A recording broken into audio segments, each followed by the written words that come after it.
mountain of the Zulu-Kingdom in eastern South Africa. On the 22nd of January 1879, this was the site of one of the most humiliating defeats ever suffered by the British Army. In just 3 hours, over 1,200 British troops, armed with state-of-the-art weapons, were annihilated by an African army equipped only with spears, shields, and a collection of old muskets.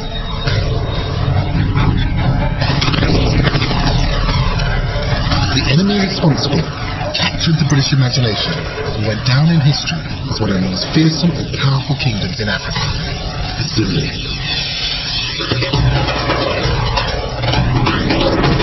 We know less about Africa's past than almost anywhere else on Earth.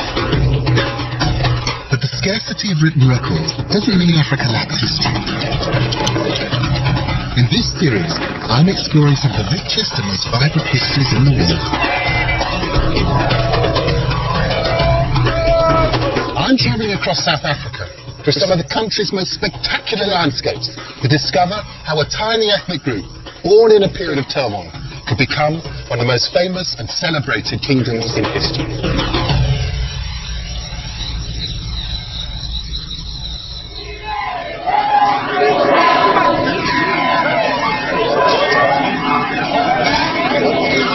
Every February, a few thousand people gather to celebrate contemporary Zulu identity by taking part in a traditional South African ceremony.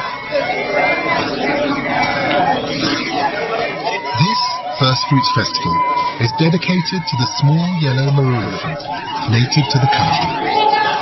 The crowds have come here to present the first harvest of the marula to the leader, King Goodwill's relative. According to tradition, the king must be the first to taste the fruit before the people can harvest their crops. What's happening here is more than just a celebration of Zulu culture. It's an affirmation of the power of the king who's the embodiment of the state, and a connection to the great monarchs that founded the Zulu nation.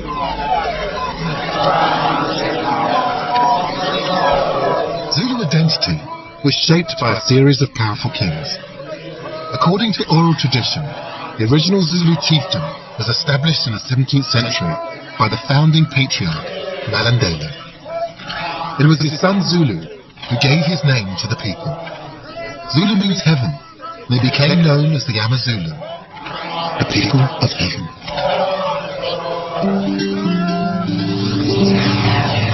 They settled in a region that would eventually become known as KwaZulu-Natal. Bounded by the Drakensberg Mountains in the west and the Indian Ocean in the east, it's a landscape of rolling hills, deep river gorges, and fertile grasslands. I do love this bit of South Africa, KwaZulu-Natal.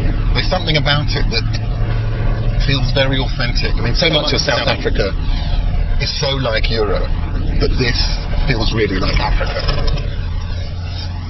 At the end of the 18th century, the Zulu were just one of a patchwork of small chiefdoms that occupied this region. For over 100 years, they'd lived in relative peace, raising cattle and cultivating their fields. But then, everything began to change.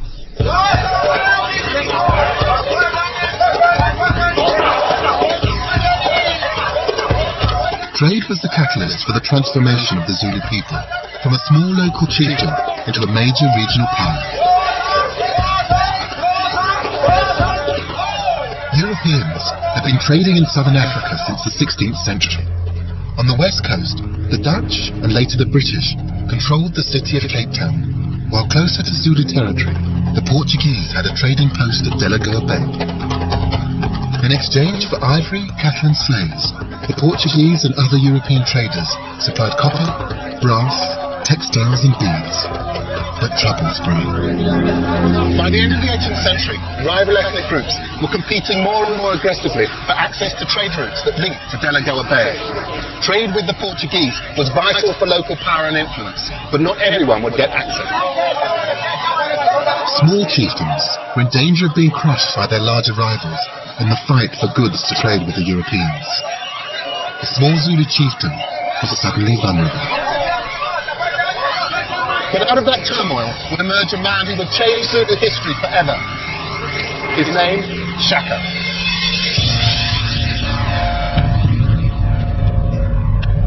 Shaka was a king and a soldier and the founder of the Zulu nation.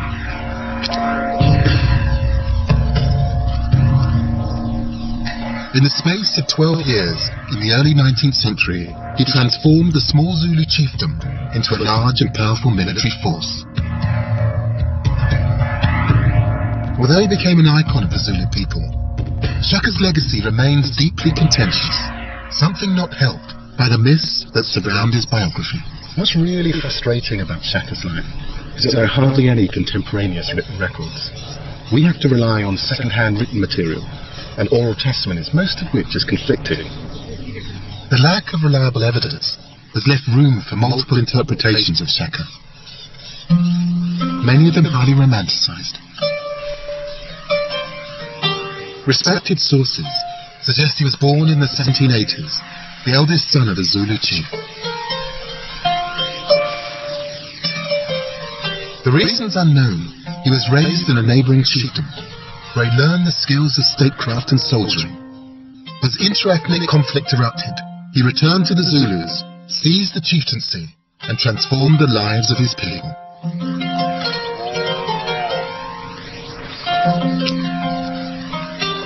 One legend portrays Shaka as a benevolent patriarch.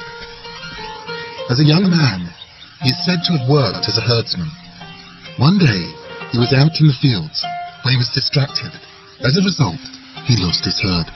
The shame he felt had a profound effect according to the story. Shaka learned from his early experience as a herdsman that it was important to look after every single member of your flock. He spent the rest of his life trying to compensate, making sure that security and discipline were the central focus of Zulu life. To explore one view of how Shaka built the Zulu kingdom, I'm meeting Makawi Biela, a descendant of Shaka himself. Before Shaka, there was no Zulu Empire. Shaka, through his intelligence, is the one who created the Zulu Empire. After he came to the throne, he said, okay, now what I'm going to do, I will go from clan to clan. I will approach each and every chief, and I will just unite people using the spear. I united them in order for me to establish a great Zulu Empire. But were people scared of him, or did they respect him, or was it a mixture of the two? Mixture of the two. Some feared him. It was for those who refused to join his section. You know, they knew very well what would happen to them. Yeah. A spear would be put into you. There are so many other people who said, no, we cannot tolerate this. We cannot live under your control.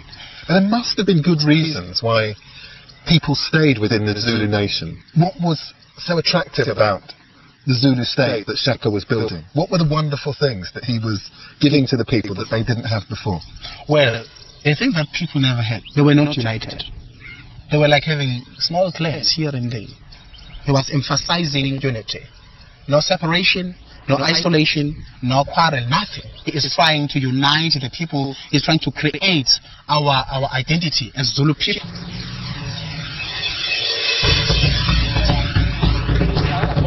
Many Zulu today venerate Shaka as the protector and defender of the people. They give him credit for reforming an institution that shaped Zulu identity and transformed its fortunes, the army.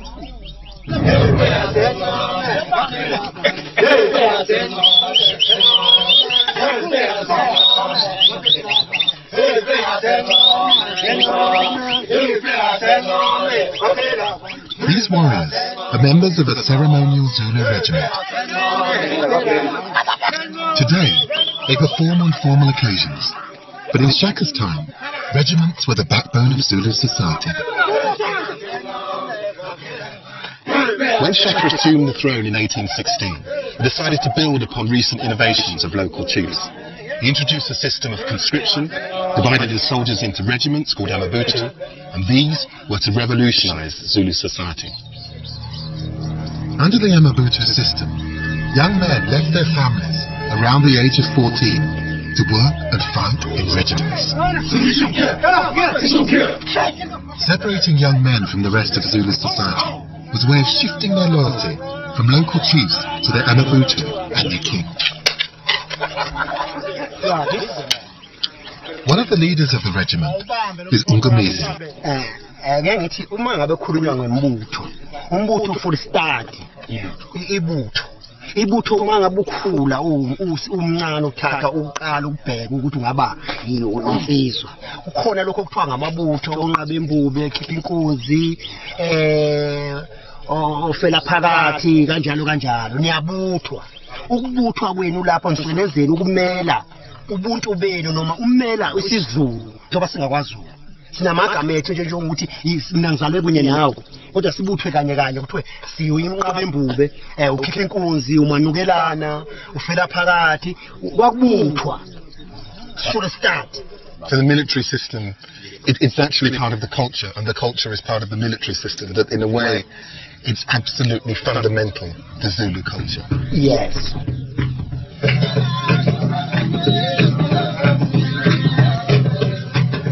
Under Shaka, young men in the Amabuto were not allowed to marry and set up their own homesteads.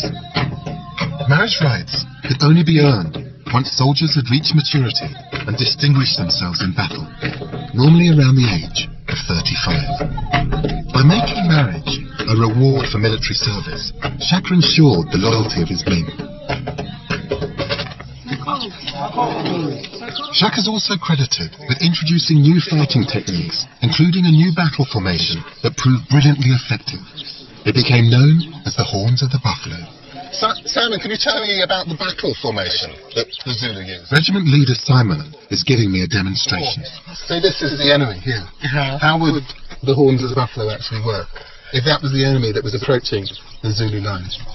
How would it, Can I draw it down? Yeah, please do. Yes. The buffalo horn shape, it's like this.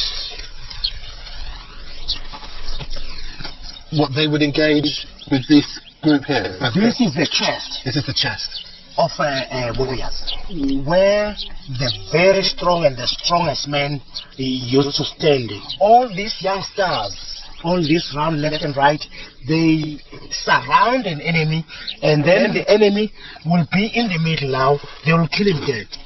To illustrate the battle technique more clearly, Simon's arranging his warriors into the attack formation.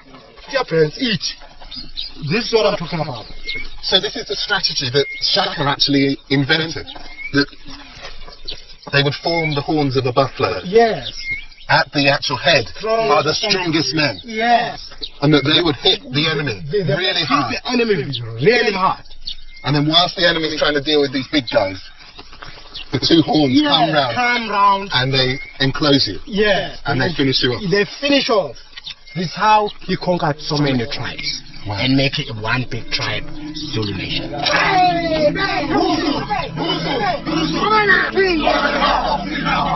they're actually singing, "We are the bull, but we will destroy you." I mean, that metaphor of cut-off, it's obviously so deeply infused into the Zulu, and it's just amazing to see it brought to life in these kinds of performances. Shaka also transformed Zulu weaponry, preferring a short-handled stabbing spear, used like a dagger, to the older long-handled throwing spear. What is so much better about this than what went before? Why is this such a good piece of weaponry? Before they've used the long spears. When they just throw these long spears like that, it was a waste of energy. Because once they throw, messing an enemy, the enemy will take those spears and face you again. It was a waste. Now that's why Shaka invented this. Money where your mouth is, Simon. Okay, you ready for this? Yes, I'm ready. Shaka's warriors were instructed to fight their enemies to the death. If they lost their spears, they weren't only vulnerable to the enemy, they were treated by their own leaders as cowards. This short spear is your life. If you lose your short spear, you're dead. What you can say? Where is your spear? You lost it running? Huh? You must be taken to the place called Kwankata. What would happen to you at Kwankata? If someone have done wrong, like you lost this short spear, that's a serious case. You will be taken by the very strong man. You will be struck in the head, dead. In that place, always the vultures are turning around that place. As soon as you have been killed, the vultures will get into you, take some eyes out, and you know, that's how it is.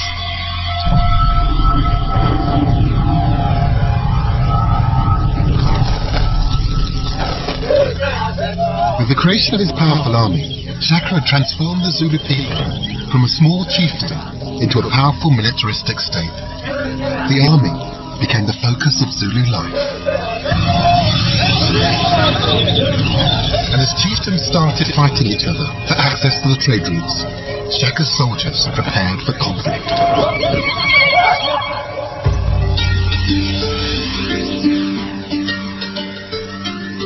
The early Zulu kingdom wasn't like a European kingdom with palaces, crown jewels and a civil service.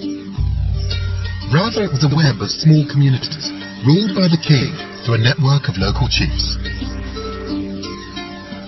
It was these communities that Shaka's army was defending.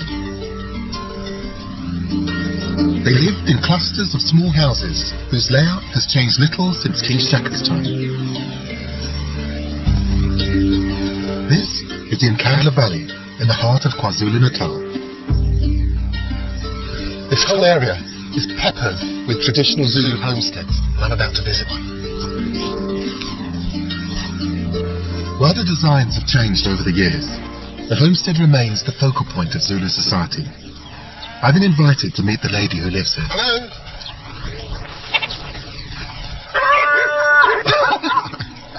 What a welcome.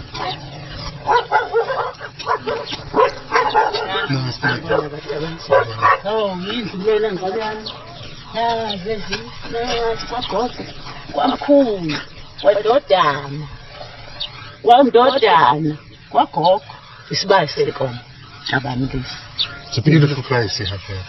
How many people live in a homestead of this size? Kodwa lezi ezinye izindlu abangasele sekuyizindlu zami bayisithupha abakhona ukuba The layout of the homestead reflects the structure of Zulu society as a whole. How beautiful. Just look at that. Zulu culture was patriarchal and polygamous. Each house in the homestead functioned like an individual room, with the married man's house at the rear, surrounded on both sides by those of his wives, children, and extended family. This domestic structure was the same throughout Zulu society, making the homestead the smallest building block of Shaka's empire. And at the centre of the homestead is its most important feature.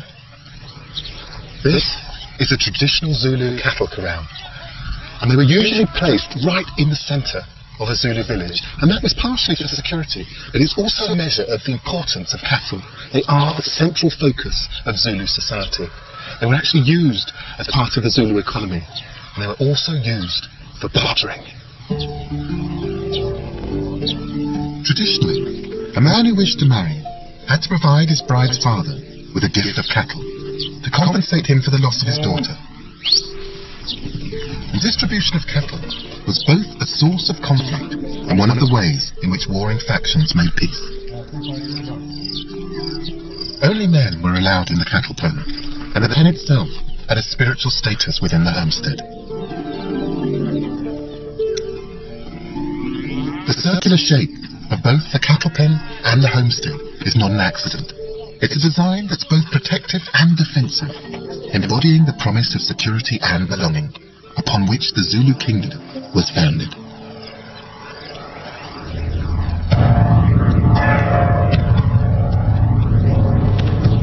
But for Shaka, it wasn't enough just to protect his own people. The Zulu were just one of a number of chiefdoms competing for power in a period of turmoil. For many, it was a case of conquer or be conquered. With his powerful new army, Shaka was able to set about turning his Zulu chiefdom into an empire. For 4 years, Shaka then embarked on a period of aggressive regional expansion. He annihilated his enemies and forced people off of their land. It It was a period that became known as Mfakane, the crushing. Shaka built the Zulu nation by conquering these chieftains and incorporating them into the larger Zulu kingdom. Those who refused to cooperate had two options: death or exile. As the Zulu kingdom expanded southward, many fled to the foothills of the Drakensberg Mountains on the fringes of Zulu territory. Here in this remote landscape, archaeologist Benjamin Smith has traced the impact of Shaka's conquests. This is on the periphery of the Mfakane main area, and what happened is that many groups were sort of fled the Mfakane and then came out into the mountains as places of refuge to get away from sort of Zulu imperialism and the domination of the Zulu royal family. And so chiefs that wanted to still retain independence or that were kicked out for some reason or another ended up in these kind of areas, and they would come here for security and safety and to get away from the things that are happening down in the main sort of centre of Mfakane activity. But before the refugees of warfare came here, this region was already inhabited. It was home to hunter-gatherers known as the Sand People. Hardly any traces of the Mfakane remain, but one remarkable piece of evidence survives. Benjamin's taking me to see a tiny fragment of a sand rock painting depicting a warrior, perhaps a refugee from Shaka's conquests. Okay, so here we are. There is a great painting of a man carrying a shield. Probably painted in the 1810s or reflecting on things from 1810, 1820, exactly the time of the Mfakane. What do we actually see? You can see here a human figure, back leg, front leg. In his left arm, you can see a long spear with a long metal tip. In his right arm, it's holding this slightly exaggerated shield. And what's noticeable about it is not the classic Zulu shape, sort of lozenge, but it's slightly indented in the middle. And one of the things that we recognise now is that this is not a typical Zulu shield. It's probably someone escaping from the Zulu.Kingdom and coming into no man's land as a place of refuge. So the person who created this may well have lived in the period of Shaka. Very, very likely. One of these groups that's fleeing from the direct rule and sort of might of Shaka. The Mfakane transformed Southern Africa.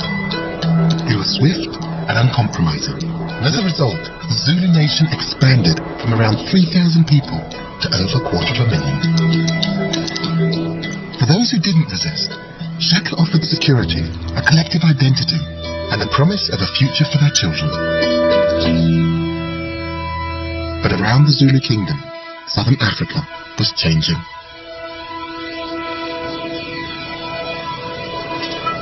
In 1824, a group of British traders landed in a small lagoon on the east coast of Southern Africa.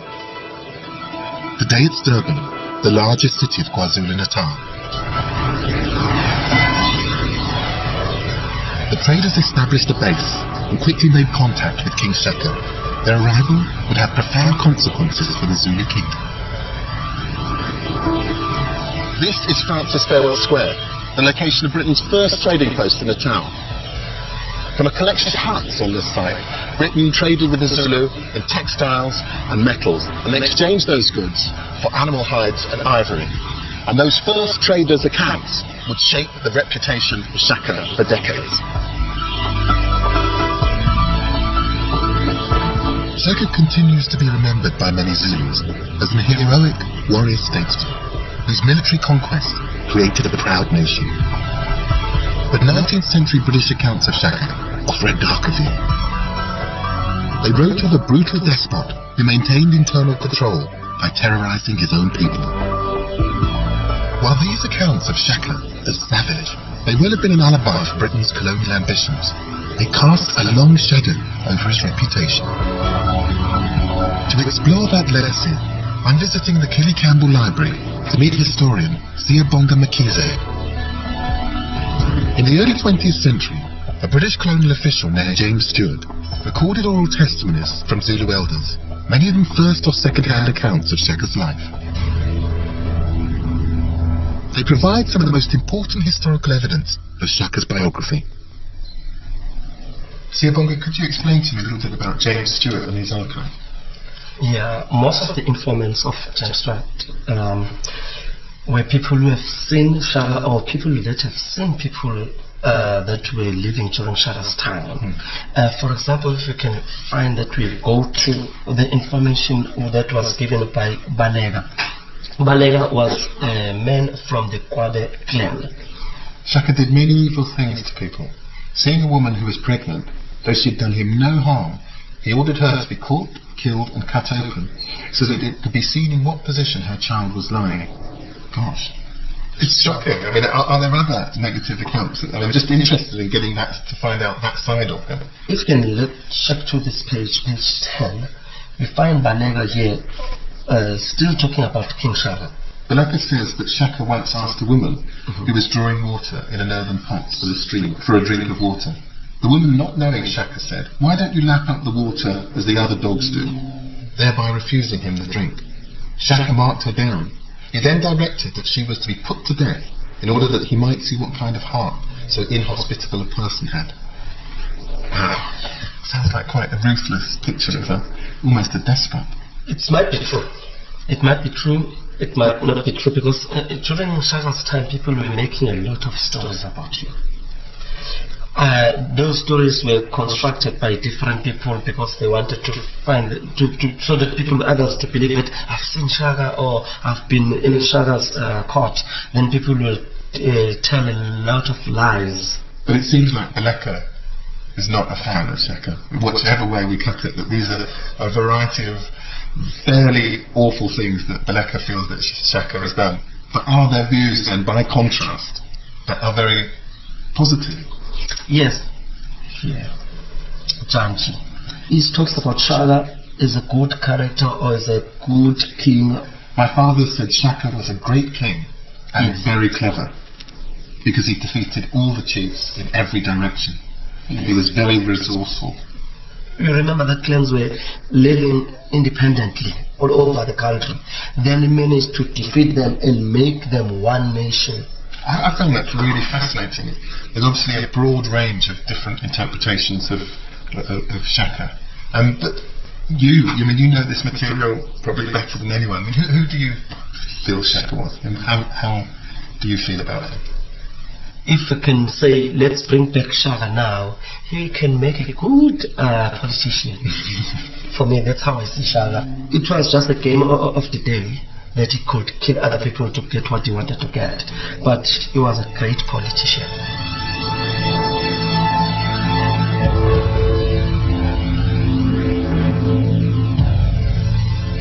Shaka died in 1828, in his early 40s. He'd been assassinated by his half-brothers, who seized the Zulu throne. As happens so often with historical research, when you get close to the subject, they seem almost to dissolve in ambiguity. I mean, Shaka is a very complicated man. He's part despotic leader, but at the same time, he's a very charismatic individual who transformed Zulu society. And one has to think that he left huge shoes to fill. The legacy of this man is enormous. Shaka's death marked a break with the past. His successor, King Dingaan, decided to build a new royal residence in the heart of Zulu territory, the Amakasini Valley. This was Mgungundlovu, the site of Dingaan's royal compound. When it was built in 1829, this compound would have contained around 1,500 small beehive-shaped houses, clustered 8 deep around a central cattle pen. Between 5,000 and 7,000 people lived on this site.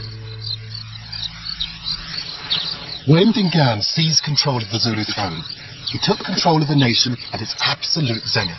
During his 12 years of rule, Shaka had expanded Zulu territory from 10 square miles to over 12,000. He left a standing army of more than 40,000 men and ruled over a population of more than 250,000 people. But the Zulu faced a new threat, and that was to come to a head here. Beginning in 1836, groups of Boer settlers, descendants of Dutch, German and French farmers, set off from the Cape Colony in search of new land. Their leader was Pete Retief. In late 1837, they arrived in Zulu territory. After a series of skirmishes, Dingaan agreed to give them land in exchange for cattle. To seal the deal, some 70 Boer farmers travelled to Dingaan's royal residence.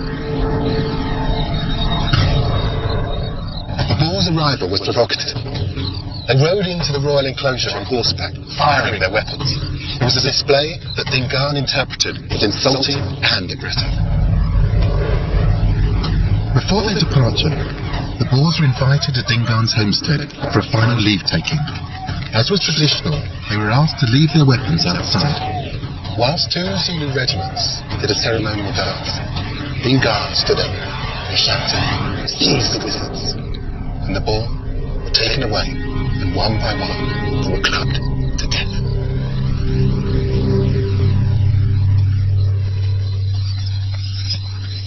The Boers were executed on a hill just outside the Royal Zulu compound. Their leader, Pete Retief, was forced to witness their death. He was the last to die. The 70 Boers were buried on this site. The manner of the Boers' deaths only helped to reinforce their view that the Zulu were treacherous and barbaric. This was an act that would be avenged.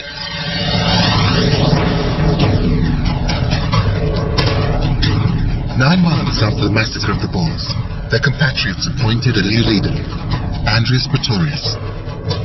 He organised a commando of 470 Boers to take the fight to the Zulu. By the 15th of December, 1838, the Boer party had advanced towards the banks of the Mkome River. They halted their wagons and set up camp, today commemorated by this monument on the spot. What happened next will become a turning point in Zulu history. The Boers developed a defensive strategy for dealing with attacks from the indigenous population they encountered on their treks. They'd circle wagons and place between them wooden fences and pack these spaces with straw. This allowed for a large space in the centre in which they could protect their families and their livestock. They called this a laager. The Zulus attacked at dawn, but the Boers' improvised fortification gave them a crucial tactical advantage. The circular shape of the laager meant the Zulus had no clear point of attack. In their confusion, the Zulus made a crucial tactical error. The left horn of the Zulu army attacked before the chest or the right horn were ready. They came under sustained Boer gunfire, and they were forced to retreat, and many of them ended up in the river. The Boers advanced and fired down onto the Zulus massing in the riverbed. The Zulu were unable to engage in close combat with their short spears. Around 3,000 Zulus were killed. Their bodies filled the riverbed and turned the water red. The battle became known as Blood River. Historian Ken Gillings has studied the impact of Blood River on the Zulu. So Ken, what were the consequences of the loss here at Blood River? For the first time, the Zulu had now come up against a Western method of fighting, if you like. Volley fire, gunfire. No longer was there that close combat, which they were so used to, and which they were successful with against indigenous opponents, if you like. So the precedent, the potential vulnerability of the Zulu strategy, it was actually here. Yeah. At Blood River, that was actually found out. Yes. So they were found wanting. That's correct. Because the traditional method of Zulu attack was one of close combat. And here, it was a fortified position. And it was simply impossible for them, with the weaponry at their disposal, to break into a defensive position such as this. The defeat at Blood River split the Zulu kingdom in two and plunged it into civil war. 3 decades of instability followed. The Zulu were only just recovering when an event 800 miles away, deep in Boer territory, destabilized the Zulu kingdom even further.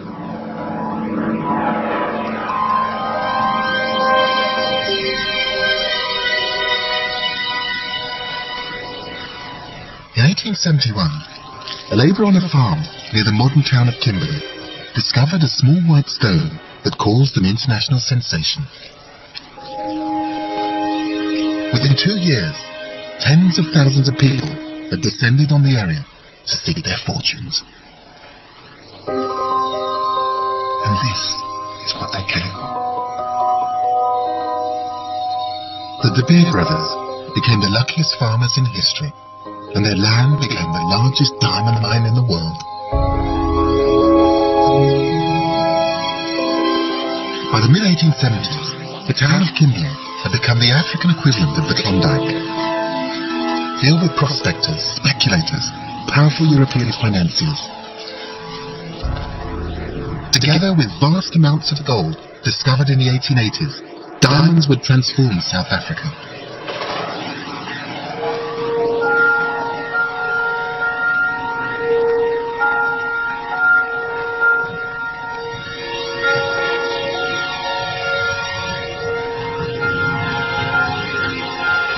This is the Big Hole, the site of the original De Beers diamond mines.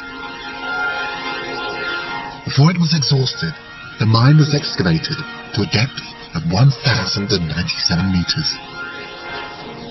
The first 240 meters were dug by hand with picks and shovels, making this one of the world's biggest man-made excavations.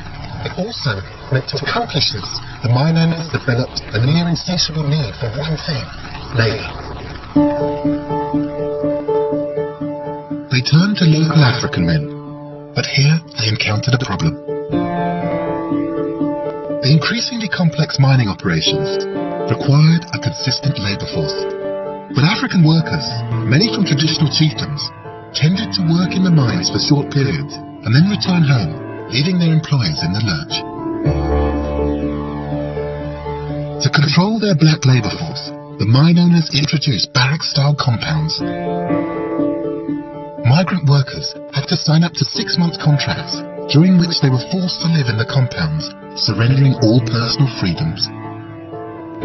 The impact on the traditional way of life was devastating. Young men who'd only ever experienced the barter economy suddenly had cash in their pockets. Ancient cultures that had endured for generations were suddenly under attack. Although Kimberley was 800 miles from Zulu territory, a number of Zulu men ended up working on the diamond fields. The McGregor Museum in Kimberley holds a remarkable collection of photographs of those Zulu migrant workers dating from the early 20th century. They were taken by a compound guard and amateur photographer, Alfred Duggan Cronin. Robert Hart is the curator. Here's one of Duggan Cronin's original photograph albums. Rather than photograph the Zulu workers in their mining clothes, Duggan Cronin encouraged them to dress in their traditional costumes and pose in elaborate tableaux. He took some quite startling photographs. For example, this one, which he's called a Zulu MP on the march, but it's these mine workers in their traditional dress on a mine dump. Here's another study. This is a portrait of a Zulu warrior. The man's in his traditional attire. He's also a very good photographer. They're beautiful things. Yes, here's another one. Instructions from the chief, and they're Zulu scouts. Again, the most startling thing is the mine dump in the background. And on the part of the mine owners, there was a curiosity for the other. They used to take visitors to see them on Sundays, and they used to actually ask them straight up, and then they would do these war dances. But it is a bit like Animals in the Zoo. For these people who were so fiercely independent, for them to then see their identity becoming something which is just worthy of being photographed or captured by people on a Sunday afternoon as something that's exotic and wonderful. And it must have been humiliating at some level. It must have, because to be reduced to a sort of curiosity. Yes. It's a sad story, but beautifully illustrated. The colonial mindset that viewed the Zulu as an exotic curiosity contributed to what happened next. Before the discovery of diamonds, South Africa was an economic backwater. Now it it was a source of untold wealth. At the end of the 1870s, the lands that contained such abundant mineral resources were located in a patchwork of independent Boer, British and African-controlled territories. With so much money at stake, and with other European powers scrambling for a piece of the action, it was a situation the British authorities were keen to regularise. And so they hatched a plan. By drawing the different states of South Africa into a single British-controlled territory, the British hoped to consolidate their power, develop the economy, and suppress the growing resistance from African chieftains, among them the Zulu. In 1878, a number of minor Zulu infringements on the border of the colony of Natal were cited by the British authorities as evidence of the Zulu-Kingdom's aggressive intentions. The British mischievously hinted that a Zulu invasion of Natal was imminent. And so, on the 11th of December 1878, under a fig tree on the banks of the Tugela River, the Zulu were issued with an ultimatum. The ultimatum comprised a number of key demands: the end of the Zulu army, the dismantling of the old regiment system, and the presence of a colonial administrator deep in the heart of Zulu territory. Effectively, these would have combined to mean the end of the Zulu Empire. The new leader of the Zulu nation was Ketshwaya. He'd become king in 1872. During his reign, he built relationships with the British and reunified the Zulu nation after decades of trauma and infighting. By 1878, only a small number of Zulu men had gone to work on the diamond fields. The Zulu Kingdom was once again a powerful military force. King Ketshwaya was not about to give away his empire without a fight.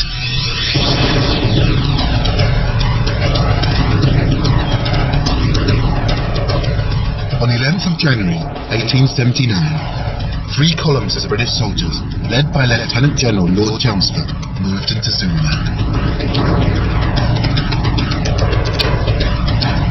The invasion force consisted of around 12,000 men, made up of British soldiers and African support troops. On the 20th of January, the Central Column set up camp deep inside Zulu territory. They chose a wide expanse of land beneath a rocky outcrop named the Zandalwana. The British troops remarked that the distinctive mountain resembled the Egyptian Sphinx. Lord Chelmsford believed the Zulu would employ guerrilla tactics rather than engage in a single large battle, so he decided to take the fight to them. But he was mistaken. In what can only be described as a catastrophic mistake, Lord Chelmsford decided to split his troops, leading the bulk of his men down through that V in the mountains, right deep into Zulu territory. But what he didn't know, at that very moment, massing on the other side of those adjacent mountains were 20,000 Zulu troops. Later that morning, a British patrol was out on the hills close to Zandalwana. They came over a ridge and saw an astonishing sight. Thousands of Zulu warriors sitting on the ground in complete silence. With the main body of the British Army many miles away, the troops at the base camp were dangerously exposed. When the Zulus spotted the British patrol, they launched their attack.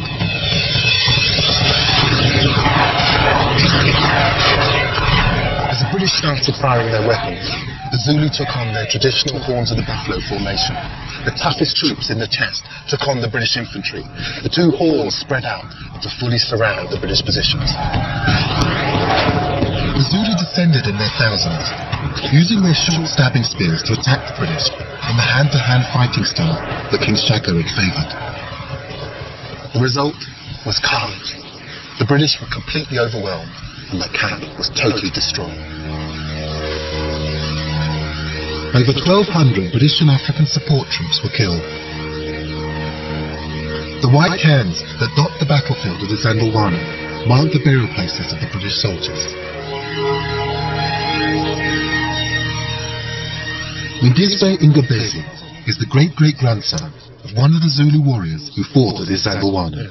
How does it make you feel, having that personal connection to what happened here? It makes me feel proud. Here now, Zulus now, they are fighting within their kingdom, and also they are now aware that the British now, they want to do away with their kingdom. They do not want to lose it. They fight and die for it. And do you feel that those people who died, that they died for something which was worthwhile? I think so. That is the only Zulu kingdom we've got. Nothing else. Losing this one, we've got nowhere to go. Today we're here, we're proud of what they did.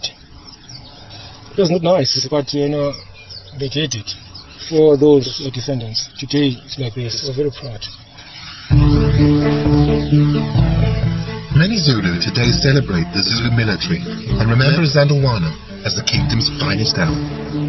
The Zulu nation had been threatened with destruction, but its army had responded with focus and discipline. Their victory had embarrassed and shaken the British, but it was a victory that would be short-lived.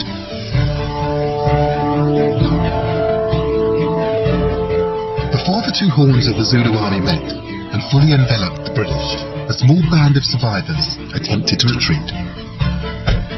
They were trying to make their way to a small British garrison and field hospital 8 miles away. It was known as Rorke's Drift. At the time, it was occupied by around 150 British troops. The field hospital here at Rorke's Drift sits on the banks of the Buffalo River in what was then the British-run territory of Natal.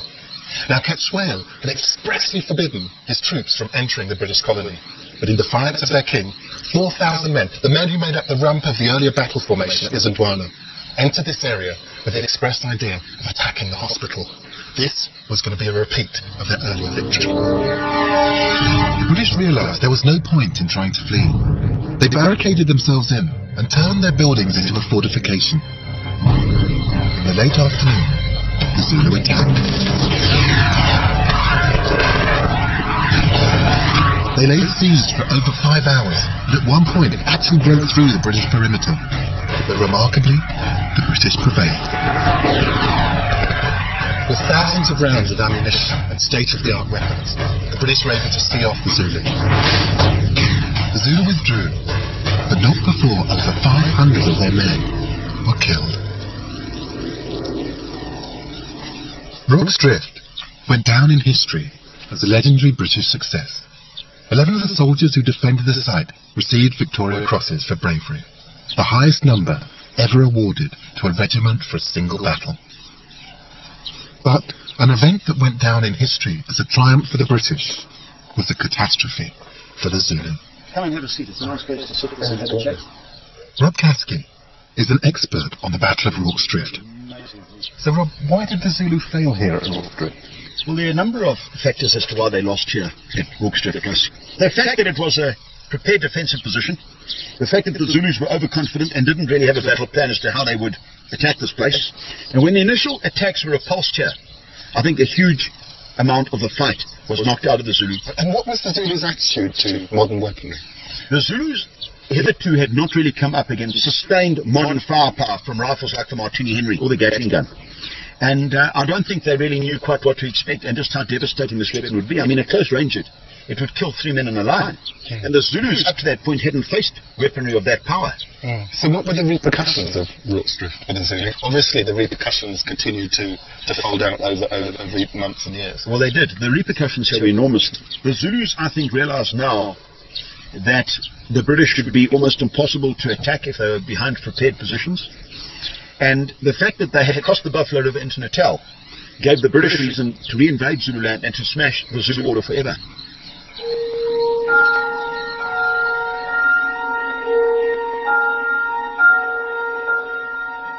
Five months after Isandlwana and Rorke's Drift, the British Army returned to Zululand, 25,000 strong.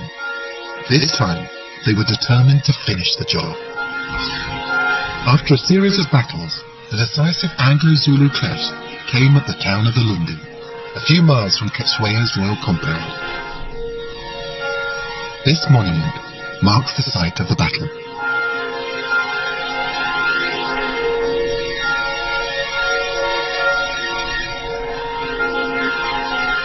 The British arranged their troops into a hollow square, firing out from all sides. It was the kind of fixed fortification that had proved so successful at Rorke's Drift. The sweeping horns of the battle were no match to the British block formation, particularly when backed by serious artillery. The Zulu lost 1,500 men, the British by comparison 13. This was the end of the Zulu Empire. Using a well-tried divide-and-rule strategy, the British sliced up the kingdom into 13 individual chieftaincies, each led by an enemy of King Keshwaya. The kingdom was plunged into a bitter civil war, in which more Zulus died than in the whole of the Anglo-Zulu conflict. Keshwaya was captured and imprisoned. He eventually made his way to England to plead his case to Queen Victoria, but he died in 1884. The glorious kingdom that Shaka had built had been systematically destroyed.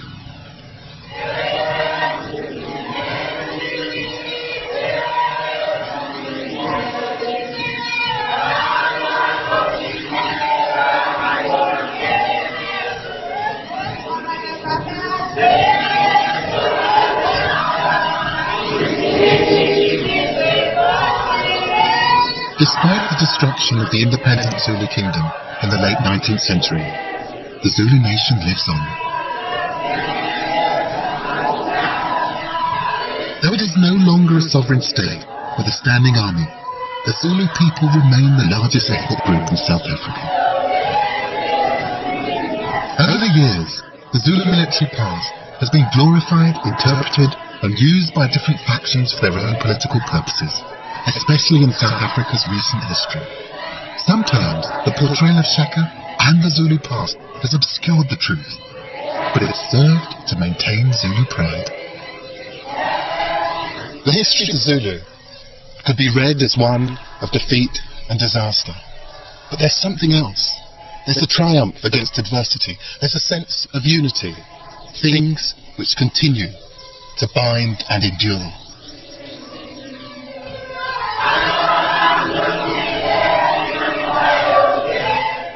Tomorrow night on BBC HD, a very different culture indeed. Jeremy and James head to China to witness the world's fastest growing motor trade. Top Gear at 7. Tonight we're turning our attention to bees, butterflies and blooms. Next.